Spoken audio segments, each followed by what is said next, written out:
Ow, that baby grew up. That baby did grow up. It got all slimy and then it got clothes. It did get clothes, yes. Hmm. I wonder how old this kid's supposed to be. I can't think it's like very old. No. This says age 15, but like Huh? I don't think that's true. Also, be careful looking at this because there's I'm definitely spoilers. looking at the spoilers and shocked by the spoilers. Shocked. Yeah, that's something that no one would have ever expected to happen, right? Shocked. But yeah, 15 though. That seems hmm. I would have gone with like at least half that. I would have also gone with at least That dude half is that. tiny. He's tiny. And also like if if you if you think about it, like Inuyasha is supposed to be like what 16, 17? Kagome's 15. Well, Something's not adding up here. she's between 15 and 18 like as the series goes along, but Something ain't he, adding up here. right, he does not look the same age as those two. No. I would have put him at like 7. Yeah, yeah, yeah. Anyway, he's a weird demon child. We're Demon Child, yes. Anyways, that's what we're talking about here today on this week's episode of Jared Now Watch Inuyasha. It's episode 145. I'm Jared, joined as always by Doc Owl and Lady Hello. We are discussing season 6, episode 4, or episode 142, entitled Untamed Entei and Horrible Hakudoshi, who is somehow 15, I guess. I huh. Huh.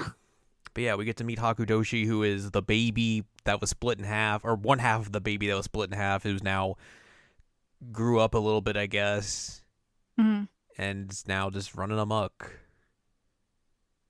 Okay, the physical description says Hakudoshi appears as a young child and given his size somewhere between 8 and 11. He has pale skin and purple eyes. That's correct, yes. Mm-hmm. So between 8 and 11 makes more sense to me than 15. I don't know where they're getting 15 from. I mean, even I would say like 8 is probably the highest I would go to. I wouldn't even go past that. No, I wouldn't either. Like I said, I would say 7, Mm-hmm. but Just a little guy. he's just a little guy. Yeah. But yeah, we see him make a big appearance this week. Entei reunites with Rengoku Ki, That's brings him hard to back to say. life. It is very hard to say. And they go about running amok again, and then Rengoku Ki runs into Kagura and is Hmm. like, "You're gonna be my wife." My And wife. Kagura's like, "Dude, no." Like, you suck, dude. You're a weakling. They get into a little bit of a scrap, and then Hakudoshi just shows up after he gets clothes thrown at him Hmm. and is like, "Oh, you are a scrub. I will kill you now," and then just does that. And Entei's like, "Oh, cool kid. You want to hang out with me now? You want to ride on my back? You want to ride on my back, even though like I'm very tall. So tall. We need like a ladder to get you up here."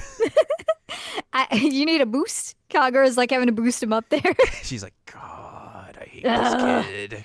Um, I also think it's funny that Ringokuki, Mm-hmm. I think I've said that right. Um, he's like being split in half, and he's like, "Am I gonna die?" And I'm like, "Bruh."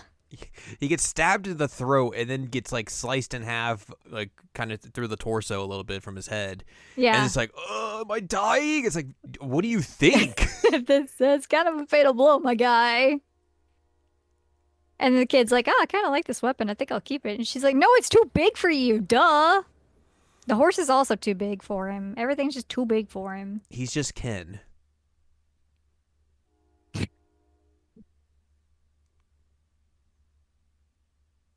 He's got the same weapon. They're little shorties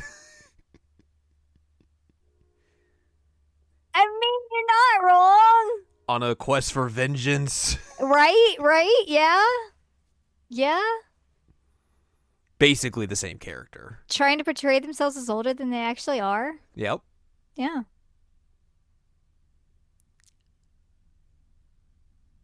So yeah, that happens. Inuyasha and the gang show back up, and they're like, "Hey, we got to fight you." Inuyasha uses the Wind Star, of course, not the Wind Scar, but the Wind Star. Oh, they did that twice in this Yeah. episode. Hakudoshi's like, "Okay, yeah, you can't really fight me right now. I can do barriers and stuff." Anyways, hey, how's it going, guys? And then Moroku's like, "What are you trying to find the barrier between this world and the next?" And he's like, there's a jewel shard there. That's why I'm trying to find it." Yep. You want to work Anyways, together? yeah, Kagura's like, "You should have told that." And he's like, "Dude, I don't care. More people, the barrier. Let's go." And then they leave, and everyone's like, "Huh? Huh?" Ah. And then while they're riding back, while Hakudoshi and Kagura are riding back, he's like, "I need demons now. Humans don't do anything for me. Demons will help me find them." And also he talks about how he glimpsed into the soul of the monk before he was split in half and saw a world shrouded in white, like it was a world shrouded in mist, but Hmm. couldn't ascertain more than that. He was actually just taking a look at Silent Hill. He's like, "I've heard about this video game." Could also alternatively be shoot, name of the town in Persona 4. Inaba. Inaba, yeah. Could alternatively be that. Could be either of that, yeah. Yeah. Those are the only two foggy places that exist. It's true. Sangha and Moroku go out, and they after this the next day go out trying to find clues and everything. Moroku chats up a monk who's just like, "Yo, it's very peaceful here. Haven't seen a weird horse or a weird kid. It's just, everything's fine here." And Moroku's like, "All right, I guess." And then they're riding back, and Moroku's like, "Yeah, I've been feeling these weird demonic auras, but like not like there's like, just chilling and like doing their thing. It's like they're like roaming around and like scattering. It's very peculiar." Hmm. They're like, "I don't understand this." Kagome and Shippo are going to eat some fish, and also talking about how they can't let Naraku get the last shards of the sacred jewel shard. And then they're going to eat some fish, and then a headless demon just shows up out of nowhere. Like, ah! Shibbo's like, I hate this. Mindlessly kind of just doing its own thing, not like coming out to attack them. Just like, "I have no head. This sucks." This sucks. And Yasha's out running around, and then senses something's up and comes to save them in the nick of time and does shouts at it and kills it. Or actually, he does the Iron Reaver Soul Stealer and kills it. Or at least Shouts. knocks it down or something. Um, so yeah, they everything's fine then. Moroku and Sango show up, and Sango's like, "Dude, did you have to like chop off the demon's head in Yasha?" And Ko was like, "Oh, he didn't do that." And they're like, "Huh?" It Like, came "Oh, like that. yeah, he came like that." And Moroku's like, "Oh, I guess maybe that's why these demonic auras are being so weird. Maybe they're like all headless or something. That's strange. Why would there be a bunch of headless demons running around?" I do also like that Inuyasha's like, yeah, whoever beheaded him was a crap swordsman because they Yeah. didn't do a clean job at all. It's like, all right, cool. Throwing Just out strays. judging their beheading technique, I guess. Mm-hmm. Damn. And then we end the episode with Hakudoshi finding another demon and cutting its head off, and then just adding it to the big collection of heads he's got just hanging off Entei. Just being like, "All right, moving on. Got these heads. Hopefully I can find a way to this weird world." Anyways, that's the end of the episode. Mm-hmm. We got no notes or trivia this week. Dang. So we'll talk about next week. We will be discussing episode 143 entitled 3,000 Leagues in Search of Father. We got to find this weird feller's headless dad, and hopefully we can put his head back on and all that sort of stuff. Shishomaru is also there. Sesshomaru also shows up. He's like, "Hey, what's up? Should I help put this guy's head back on?" I don't know.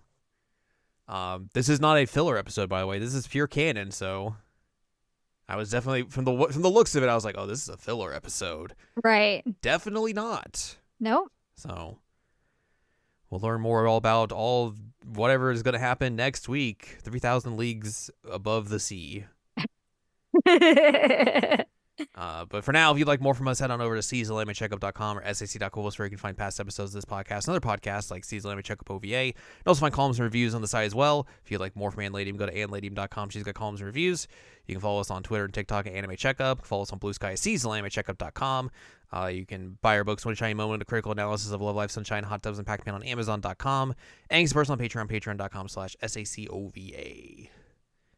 So join us next time as we hunt for Headless Father. Cool.